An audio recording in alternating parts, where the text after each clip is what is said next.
चर्चा कर लें, क्योंकि आज नवरात्रि है और नवरात्रि का पहला दिन है। आज के दिन आपको क्या करना चाहिए, कुछ चर्चा हम आपके लिए करते हैं। जैसे आज नवरात्रि है तो आप सभी को आज घर में दीपक जलाकर पूजा करनी चाहिए। और नवरात्रि का अर्थ कई लोग कहते हैं, आप लोग समझते नहीं हैं, सनातन धर्म की गूढ़ता को लोग जानते नहीं हैं। आज नवरात्रि में केवल माता जी की पूजा नहीं होती,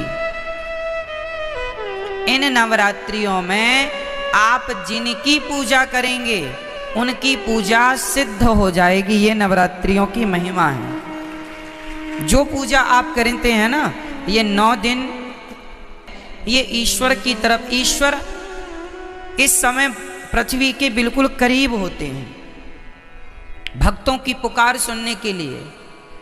कुल मिला के ये कहें कि जैसे गर्मियों की छुट्टी में आप लोग मन बना लेते हैं, चलो घूम आवें, अब बच्चों की पढ़ाई लिखाई नहीं है, चलो थोड़ा कहीं घूम आवें, तो कोई कहीं कोई कहीं गर्मियों की छुट्टी में लोग निकल जाते हैं। उसी तरह भगवान साल में 2 बार पृथ्वी के समीप आते हैं देखने के लिए कि भक्तों का क्या चल रहा है। तो 9 दिन का भगवान छुट्टी का टाइम निकाल के 9 दूनी 18 साल में 18 दिन, नवरात्रि के 9 दिन ये, नवरात्रि के 9 दिन वो। इन नवरात्रियों में विशेष रूप से कौन, माँ अपने बच्चों को देखने आती है कि मेरे बच्चे कैसे हैं। हम सभी कौन हैं, बच्चे हैं। किनके बच्चे हैं, माँ। कौन है वो हमारी माँ,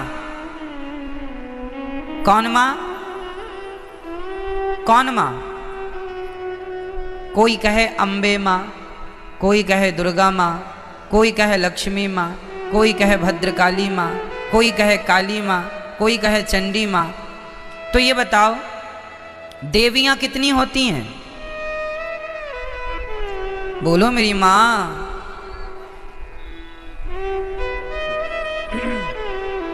देवियाँ 9 नहीं होती मेरी माँ, और ना 10 होती। फिर तो 52 शक्ति पीठ हैं, तो 9 ये गिन लो, फिर 52 वो भी गिनो। कामाख्या माता अलग है, ज्वाला माता अलग है, केला माता अलग है, शारदा अलग है। नवरात्रि में 9 में शारदा थोड़ी आती है, 9 में कामाख्या माता थोड़ी आती है। तो फिर 52 वो गिन लो और 9 ये गिन लो, तो फिर ये सब कोई गणना नहीं है। गिनती क्या है वो हम आपको नवरात्रि की सच्चाई आपको बताएंगे। एक्चुअली हमारी माता एक ही माता है, एक ही माता है। कौन सी माता, हमारी सबकी एक ही माता है, जिन माता का नाम है लक्ष्मी माता। उन्हीं लक्ष्मी माता का एक नाम है दुर्गा। जैसे पानी और नीर और जल, कितने नाम हो गए, 3 नाम हो गए, नाम 3 हो गए, पर बात एक ही है, तत्व एक ही है। आप कहेंगे पुष्प, सुमन, फूल, एक ही ना बात है, क्यों जी, सही है। जैसे किसी एक वस्तु के पर्याय अलग होते हैं, पर्यायवाची हैं ये। आकाश को हम गगन भी कहते हैं, आकाश भी कहते हैं, अंबर भी कहते हैं, बहुत सारे पर्यायवाची मिल जाएंगे आपको। उसी प्रकार जैसे पुष्प के अनेक पर्यायवाची हो सकते हैं और होते हैं, सूर्य के अलग पर्यायवाची होते हैं, सूर्य है, भास्कर है, आदित्य है ना, भौमाय न भौम है, सब सूर्य भगवान के नाम हैं। जैसे सूर्य भगवान के 12 नाम हैं, जैसे पुष्प के अनेक नाम हैं, उसी प्रकार से देवी एक है, माता भगवती लक्ष्मी। उन लक्ष्मी को कोई दुर्गा कहता है, कोई भद्रकाली कहता। प्रथमम शैलपुत्री चा, आज शैलपुत्री की पूजा होती। शैलपुत्री मतलब माता पार्वती। शैल मतलब पत्थर की बेटी अर्थात हिमालय की बेटी।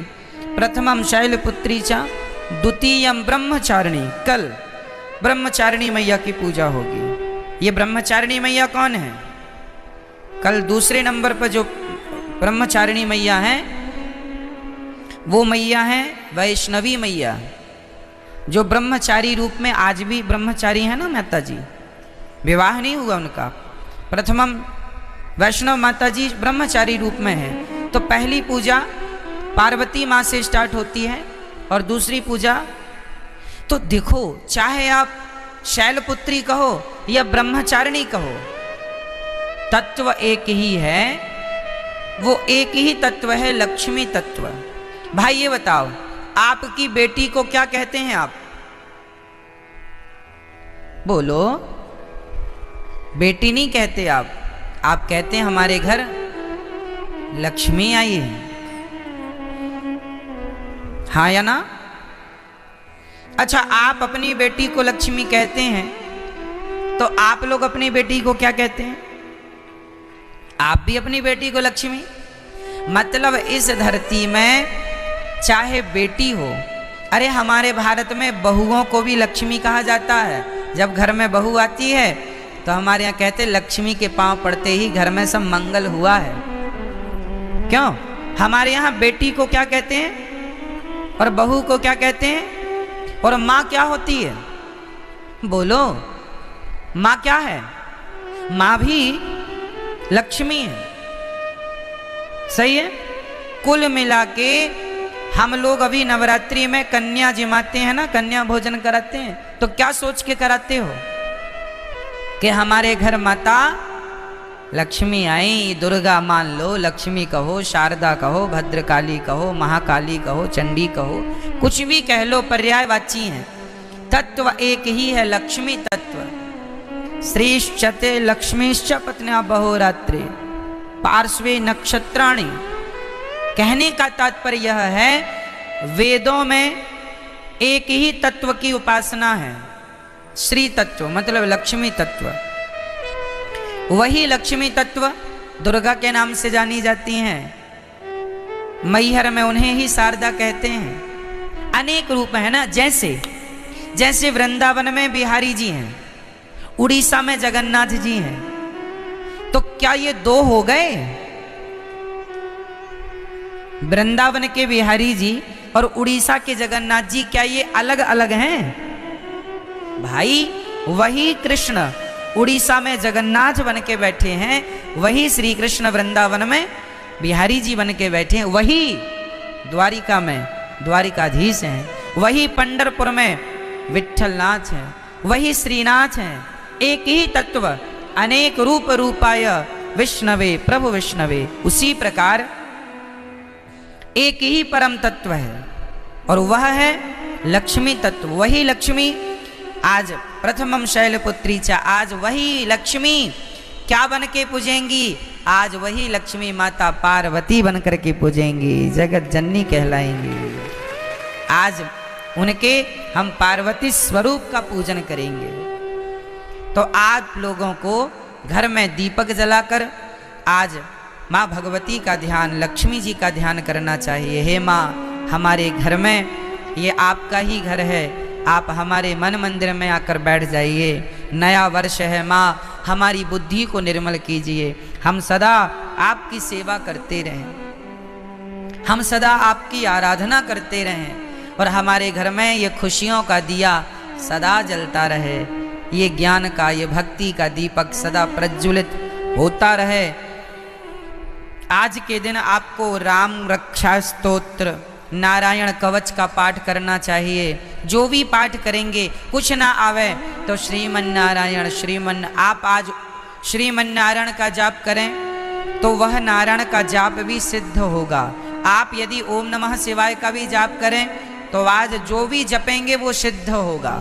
आप ओम नमः शिवाय जपें या गंग गणपतये जपें या दुर्गा माता जी का मंत्र जपें या फिर आप श्रीमन नारायण जपें, जो भी आज जपेंगे, आज मतलब 9 दिन तक निरंतर, वो आपका सिद्ध। इसलिए ये 9 दिन विशेष पूजा पाठ के लिए निकाले जाते हैं। साल भर आप फुर्सत नहीं पाते, समय मिलता नहीं है, 9 दिन का समय निकाल लो और पूर्ण रूप से भगवान के होकर भगवान की शरण में रहो।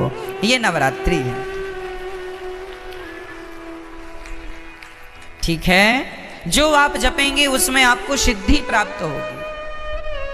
तो इसलिए इन 9 दिनों में बहुत अच्छे से हमें अपना जीवन आनंद पूर्वक व्यतीत करना चाहिए। और यहाँ पर एक संकेत भी है कि दुनिया वालों, नवरात्रि में जिन कन्याओं को बुला बुला कर, पांव धोकर, माहौर लगाकर जिनकी पूजा करते हो, जिन्हें दक्षिणा देकर विदा करते हो, खीर पूड़ी खवाते हो, उन कन्याओं को केवल एक दिन के लिए देवी ना मानो, सदा सदा के लिए नारियों को देवी मान के उनकी सेवा, उनका सम्मान करो। नारी का सम्मान सदा लक्ष्मी मान के आप आज नवरात्रि में एक लड़की का आप सम्मान करते हैं देवी मानकर, और नवरात्रि जाने के बाद उसी नारी का आप अपमान करते हैं, तो ये तो कोई बात हुई नहीं। नारियों का सदा सम्मान बना रहे। देखो हमारे सनातन धर्म में नारियों का कितना बड़ा आदर है, कितना बड़ा सम्मान है। दुनिया के किसी धर्म में, मजहब में नारियों का इतना बड़ा सम्मान नहीं है। हमारे यहाँ भगवान मानकर नारियों को पूजा जाता है, देवी मानकर पूजा जाता है। और केवल नवरात्रि में नहीं, नवरात्रि आई तो नवरात्रि के द्वारा तुम ये मान लो कि भाई ये सदा सर्वत्र पूज्य है। नारी तो सदा पूज्य है, केवल नवरात्रि में नहीं, ऐसा नहीं, सर्वत्र, सब जगह, हमेशा 365 दिन। तो नवरात्रि की बड़ी महिमा है। इन नवरात्रियों का पूजन भागवत जी में आता है कि भगवान श्री कृष्ण के जब जामवंत जी से युद्ध करने भगवान गए, तब उनकी अनुपस्थिति में 9 दिन का द्वारिका में एक महायज्ञ हुआ था देवी जी को प्रसन्न करने के लिए। तो नवरात्रि तो भगवान श्री कृष्ण भी मनाते थे, नवरात्रि तो भगवान श्री राम भी मनाते थे। तो आप सभी को नवरात्रि की लाखों लाख शुभकामनाएं, बधाई, आपका जीवन मंगलमय हो। आज के दिन आप लोग अपने घर में कम से कम एक कन्या को बुलाइए शाम को, और एक कन्या का भोजन कराइए। आज शाम को ही बुला लेना, क्योंकि अब तो 3 बज गए हैं। अब कल से सुबह बुला के कल 2 कन्याओं को खिलाना। पहले दिन एक कन्या को भोजन कराना चाहिए, एक से ज़्यादा भी हो जाए चलेगा, कम से कम एक। पहले दिन हमेशा एक कन्या, दूसरे दिन 2 कन्या, तीसरे दिन 3 कन्या, चौथे दिन 4, 5वें दिन 5, छठे दिन 6, 7वें दिन 7, 8वें दिन 8 और 9वें दिन 9 कन्याओं का भोजन करें। आप नवरात्रि में कुछ लोग व्रत रखते हैं, अच्छा है। जो नहीं रखे हैं वो नवरात्रि के अंत में अर्थात नवमी का व्रत, 3 व्रत तो हमें करने ही चाहिए। नवरात्रि का लोग करते हैं, अच्छा है, परंतु 3 व्रत, पहला एकादशी, दूसरा रामनवमी और तीसरा कृष्ण जन्माष्टमी, ये हम वैष्णवों के श्रेष्ठ व्रत हैं, हम भारतीयों के, ये व्रत तो करने ही चाहिए। तो ये व्रत का अर्थ होता है उस दिन ज़्यादा से ज़्यादा भगवान का चिंतन, और अपने घर में कन्याओं को जरूर बुलाकर उनका सम्मान करके उनको आदर सहित भोजन कराइए, चरण धोइए। और यदि कन्या ना मिले तो कोई बात नहीं, अपनी माँ के चरण धोकर अपनी माँ को श्रद्धा से भोजन कराओ, ये सोचकर कि ये भगवान है, माँ है। माँ, आपके घर में कन्या ना हो तो माँ तो है, तो माँ की चरण धोकर माँ का सम्मान कीजिएगा, ठीक है। ये नवरात्रि में देवी का पूजन, तो देवी तुम्हारी माँ देवी नहीं है क्या? क्यों? माँ से बड़ी कोई देवी है? इसलिए अपनी माँ। कई लोग ना अभी इस नवरात्रि में तो नहीं, जो अगली नवरात्रि आएगी वो नवरात्रियों में, उस नवरात्रियों में लोग माता जी घर घर बिठाते हैं, हर गली चौराहे में माता जी बैठती हैं ना। हम कहते हैं कि आप मिट्टी की माता जी बनवा के बिठाते हैं, अच्छा है, सम्मान कीजिए, श्रद्धा रखिए, अच्छा, सब ठीक है।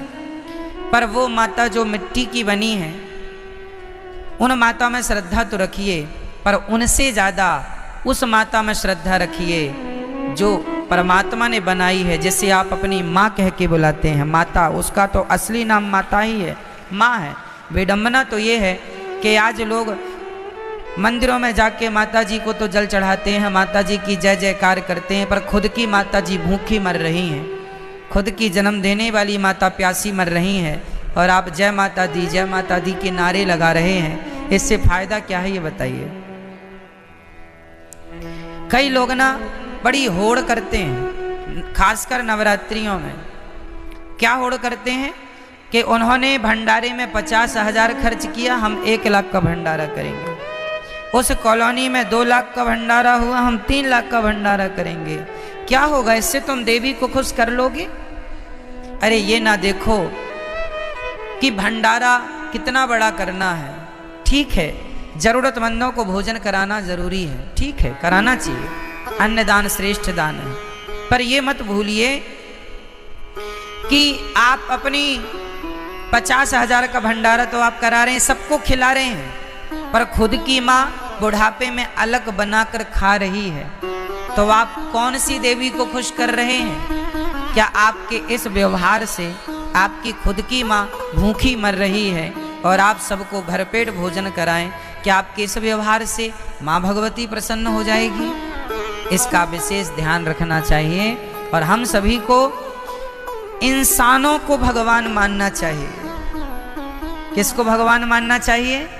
हमारी माँ भगवान है, हमारे पिता भगवान है, हमारे पति भगवान है, हमारे गुरु भगवान है, हमारे अतिथि भगवान है।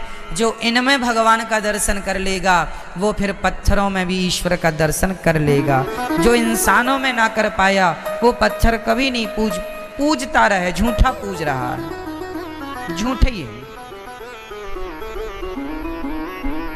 है ना।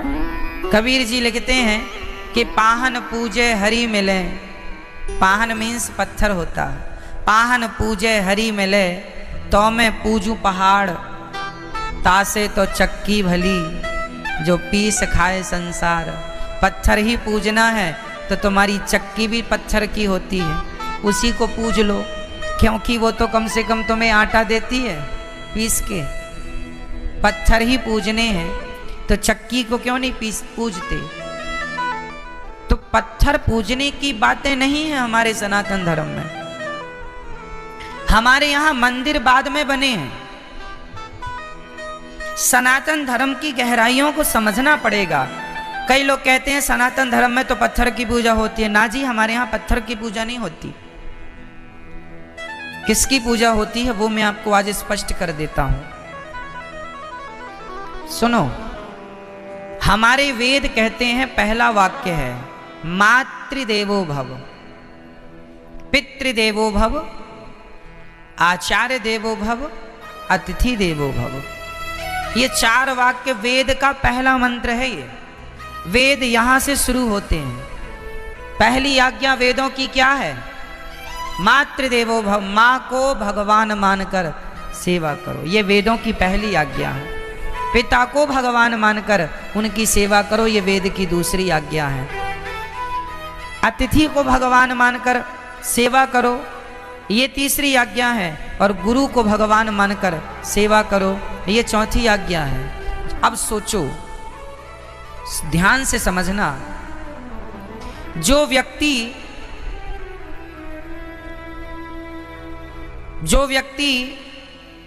पहाड़े में काखा गाघा को समझ लेगा, भाई अखबार में भी काखा गाघा ही लिखा है, पर अखबार के काखा गाघा को समझने के लिए पहले आपको कौन सा काखा गाघा पढ़ना पड़ेगा? स्कूल में जाकर, स्कूल में हमें बुक मिलती है, उसमें जो काखा गाघा लिखा है उसको पहले मास्टर जी समझाते हैं। जब आप स्कूल जाके काखा गाघा समझ लेंगे तो फिर अखबार का काखा गाघा समझ में आ जाएगा। यदि स्कूल में काखा गाघा समझ नहीं पाए तो अखबार आप पढ़ नहीं पाएंगे। अखबार पढ़ने के पहले आपको स्कूल जाके पढ़ना पड़ेगा। जो स्कूल ना जा पाए, जो नहीं पढ़ पाए, वो आज भी अखबार नहीं पढ़ पाते। क्यों जी? सत्य है। अखबार पढ़ने के पहले क्या पढ़ना पड़ेगा? स्कूल में जाके आपको अपनी शिक्षा पूरी करनी पड़ेगी, तब कहीं जाकर हिंदी का बोध होगा, तब हिंदी का अखबार पढ़ पाएंगे। इंग्लिश का बोध होगा, इंग्लिश का अखबार पढ़ पाएंगे। उर्दू का बोध होगा, उर्दू का अखबार पढ़ पाएंगे। अखबार पढ़ने के पहले कुल मिला के आपको पहले स्कूल जाना पड़ेगा। क्या ये बात सत्य है? बोलो हाँ या ना। उसी तरह जैसे स्कूल में काखा गाघा समझ लिया एक बार, उसके बाद दुनिया में कहीं काखा गाघा लिखा हो हम तुरंत समझ लेंगे। और स्कूल में नहीं समझा तुमने काखा गाघा, तो फिर जमाने में लिखा तो है, तुम समझ नहीं पाओगे कि लिखा क्या है। आप देखो यहाँ बहुत कुछ लिखा है, कौन समझ पाएगा? जिन्हें अक्षरों का ज्ञान है। ज्ञान ही नहीं है, 52 अक्षर का कोई ज्ञान नहीं है, नॉलेज नहीं है, तो लिखा तो बहुत कुछ है, कहां कोई पढ़ पा रहा है। उसी प्रकार जैसे अखबार पढ़ने के पहले हमें स्कूल जाकर पढ़ना पड़ता है, उसी प्रकार पत्थर में भगवान है, पर पत्थर के भगवान को देखने के पहले अपनी माता के अंदर भगवान को देखना पड़ेगा, पहले अपने पिता के अंदर भगवान को देखना पड़ेगा। जो माता में भगवान को देख सकता है, जो पिता में भगवान को देख सकता है, जो गुरु और अतिथि में ईश्वर को देख सकता है, वही पत्थर में भी भगवान को देख सकता है। जो माँ में भगवान को ना देख पाया, उसे पत्थर पत्थर ही दिखेगा, तुम कितना भी पूजा करो। पत्थर है, कहते हैं, कहावत सुना होगी आपने, अनपढ़ के लिए काला अक्षर भैंस बराबर। अनपढ़ के लिए कहावत है काला अक्षर, सुनी कहावत ये।